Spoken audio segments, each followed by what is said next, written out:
여러분 정말 죄송스럽습니다.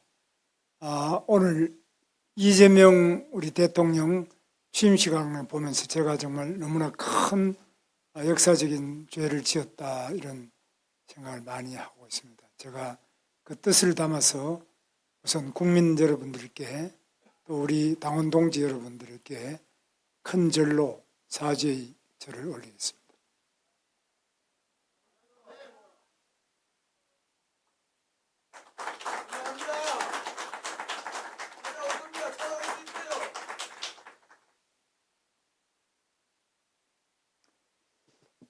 저는 이번에 이 선거를 하면서 그리고 정말 국민들이 대부분이 원하지 않던 이재명 대통령이 오늘 취임을 하게 되는 과정을 보면서 역사는 이렇게 가는구나 생각하고 제가 왜 이렇게 되었을까를 깊이 생각을 해봤습니다.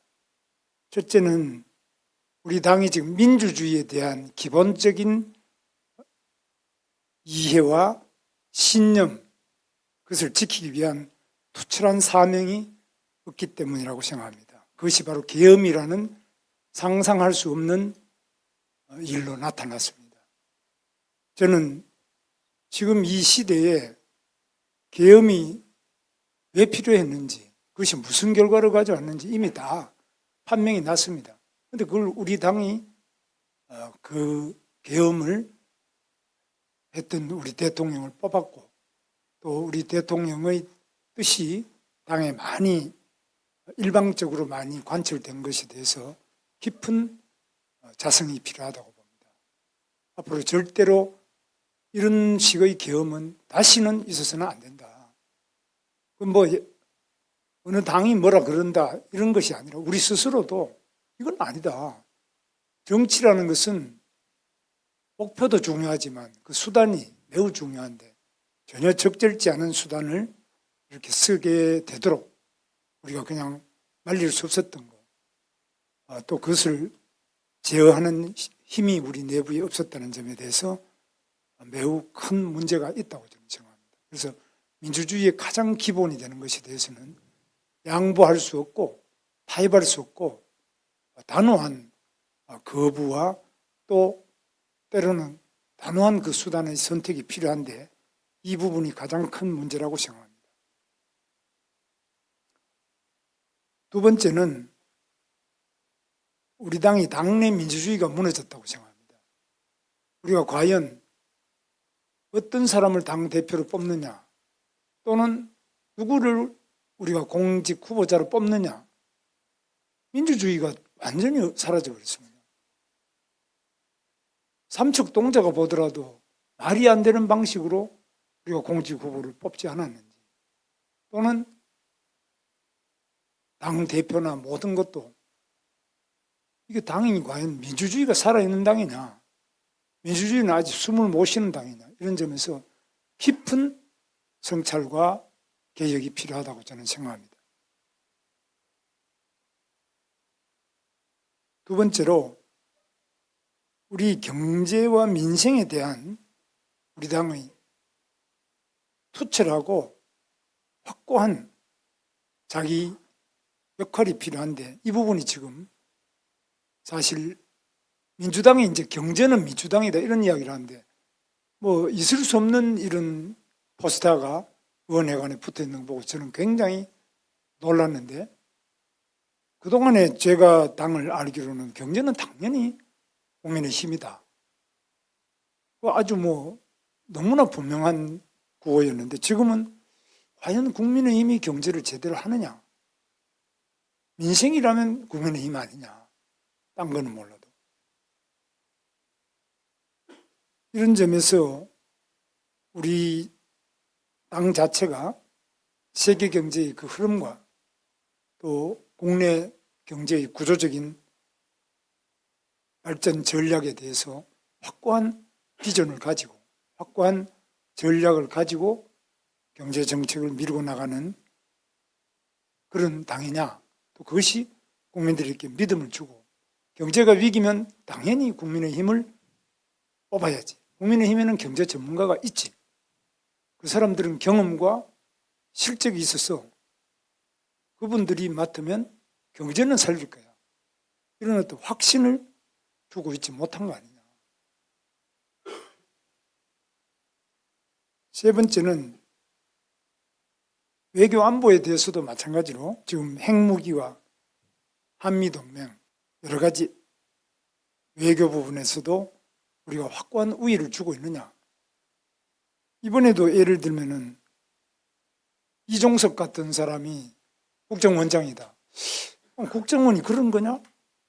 국정원이 북한의 내재적 접근 방식을 통한 이미 다 검증된 이런 사람이 국정원장을 하는 게 맞느냐? 저는 굉장히 불안하고 의구심이 많이 들었습니다. 야, 벌써 시작이구나. 국무총리 김민석도 마찬가지입니다. 이 사람들이 과연 우리 대한민국을 통합으로 가져가느냐? 대한민국을 어디로 가져갈 거냐?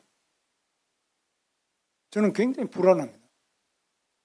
여기에 대해서 그러면 누가 이것을 제대로 대안으로 제시하고 바로 가져갈 수 있느냐? 이건 국민의힘 외에는 없지 않습니까? 공무원은 절대 알아도 말을 안 합니다. 결국 남은 게 기업도 말 안 하고 공무원도 말 안 하고 그렇다고 뭐 사법부에서 말하겠습니까? 국민의힘이라는 정당밖에 없는 거 아니에요. 그럼 여기서 과연 명확한 인식을 가지고 명료하게 다른 대안, 확고한 어떤 비판을, 대안적 비판을 하고 있느냐. 저는 굉장히 한번 생각해 봐야 될 점이 있고 이런 점에서 우리가 깊이 좀 돌아봐야 될 점이 있다. 그리고 무엇보다도 우리 당이 지금 민심의 움직임, 현장, 가장 생생하게 살아 움직이는 그 골목골목의 민심을 얼마나 반영하느냐. 그 민심을 반영할 수 있는 그 시스템 자체가 구의원부터 시도의원 또는 시장, 군수, 구청장, 시도지사 또 당의 국회의원님들 이렇게 이게 쫙 시스템으로 구축되어 있느냐.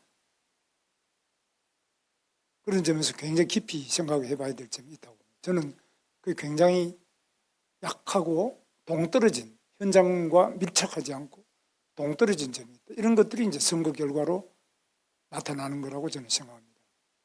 단순히 뭐 열심히 뛴다 안 뛴다 이런 것이 아니라 그래서 우리는 근본적으로 밑바닥에 가장 민주주의의 뿌리 그리고 제일 밑에서부터 이게 어떻게 시스템으로서 구축돼서 중앙당이 작동하고 그것이 가장 관료적이지 않게 민감하게 유연하게 민심을 수렴하고 민심에 우리들의 정확한 뜻이 전달이 되느냐 이런 것들에서 아까 이제 모든 우리 김영투 비대위원장님과 주요한 아까 발언자들 말씀하신 거하고 저는 같은 맥락인데 그래서 우리끼리 지금 또 이제 다투는 것도 어느 정도 다투고 어느 정도까지는 다투지 않아야 되겠느냐 이런 부분도 좀 어떤 룰 자체가 확립이 안 돼 있다고 저는 생각합니다.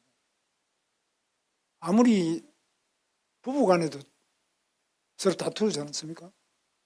그러나 다투어야 될 때가 있고 또는 다투지 말아야 될 때도 있고 의견 차이를 어떻게 하냐 이런 부분에서 좀 더 민주적이고 허심탄회한 우리 나름대로의 룰이 있어야 되지 않느냐. 당내에서 서로 간에 당원 내부의 동지들 사이의 문제와 그렇지 않고 지금 선거라는 또 대선이라는 큰 일전을 해야 될 이런 상태에서 그걸 어떻게 원만하게 잘 가져가느냐 이런 부분이 저는 굉장히 아쉽게 생각합니다.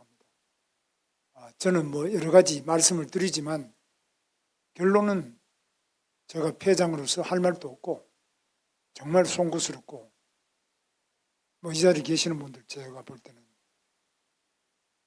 민주당의 그 어떤 분보다도 개인적으로 탁월하고 훌륭한 분들이 많이 계시는데 제가 되었더라면 국무총리는 저 사람보다는 우리 당에 있는 누가 더 좋은데, 그런 생각을 제가 많이 해보는데, 그러나 제 부족함으로 많은 기회를 놓치게 되고 국민들이 그로 인하여 고통받고 또 앞으로 상처받을 국민들을 생각하면 정말 송구스러운 마음 금할 수가 없습니다.